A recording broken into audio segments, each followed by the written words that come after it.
వివాహంలో పురోహితుడి పాత్ర గొప్పదా? ఫోటోగ్రాఫర్లు, వీడియోగ్రాఫర్ల పాత్ర గొప్పదా? అన్న ప్రశ్నే ఇప్పుడు అర్థరహితమైనది. చిన్నప్పుడు స్కూళ్లల్లో కత్తి గొప్పదా? కలం గొప్పదా? అన్న విషయం మీద వ్యాసాలు రాయించేవారు. వక్తృత్వపు పోటీలు నిర్వహించేవారు. కలమే గొప్పదని నిరూపించడానికి పిల్లలు నానా అగచాట్లు పడేవారు. పెళ్లిలో ఓం ప్రథమంగా నిశ్చయ తాంబూలాలకు ముహూర్తం నిర్ణయించేది పురోహితుడు. మాంగళ్య ధారణకు శుభలగ్నం నిశ్చయించేది పురోహితుడు. జీలకర్ర బెల్లం నెత్తిన పెట్టించేది పురోహితుడు. అగ్నిసాక్షిగా తాళి కట్టించేది పురోహితుడు. తలంబ్రాలు చల్లించేది పురోహితుడు. దండలు మార్పించేది పురోహితుడు. కొంగుముడి వేయించేది పురోహితుడు. హోమాగ్ని చుట్టూ ప్రదక్షిణలు చేయించేది పురోహితుడు. శతమానం భవతి అని ఆశీర్వదించేది పురోహితుడు. దంపతులతో వ్రతం చేయించేది పురోహితుడు అని అనుకుంటే మనం పప్పులో కాలేసినట్లే. పెళ్లిలో ఓం ప్రథమంగా నిశ్చయ తాంబూలాలు కాగానే ప్రీ వెడ్ షూట్కు ముహూర్తం నిర్ణయించేది కెమెరామెన్. మాంగళ్య ధారణ కంటే చాలా ముందే ఎంపిక చేసిన ప్రత్యేక లొకేషన్లలో హనీమూన్ లాంటి శృంగార సరస రసోల్లాస గట్టి కౌగిళ్ళు, ఘాటు చుంబనాల నాటు సన్నివేశాలను సృష్టించేది కెమెరామెన్. పందిట్లో జీలకర్ర బెల్లం నెత్తిన పెట్టించేది కెమెరామెన్.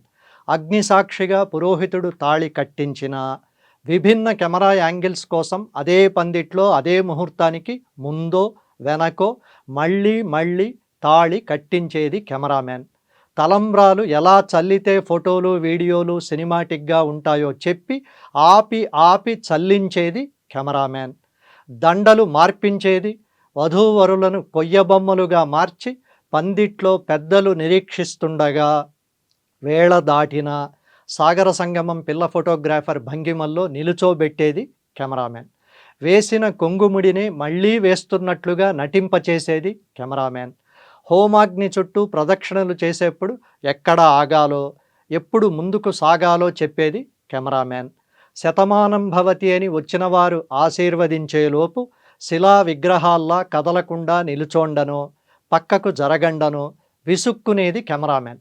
దంపతుల వ్రతం మధ్యలో దూరి వారి వీపుల మీదుగా సత్యనారాయణ స్వామిని ఫ్రేములో బంధించేది కెమెరామెన్.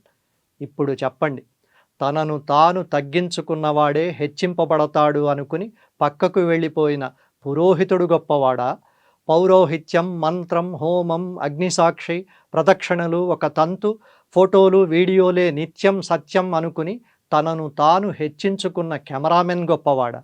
లేక పెళ్ళంటే ఫోటోలు వీడియోలే ప్రధానం అనుకుని పురోహితుడిని, ఆయన చేసే పెళ్లి ప్రక్రియను వెనక్కు నెట్టేసి కెమెరామ్యాన్లకు పౌరోహిత్య బాధ్యతలను అప్పగించిన మనం గొప్పవాళ్ళమా?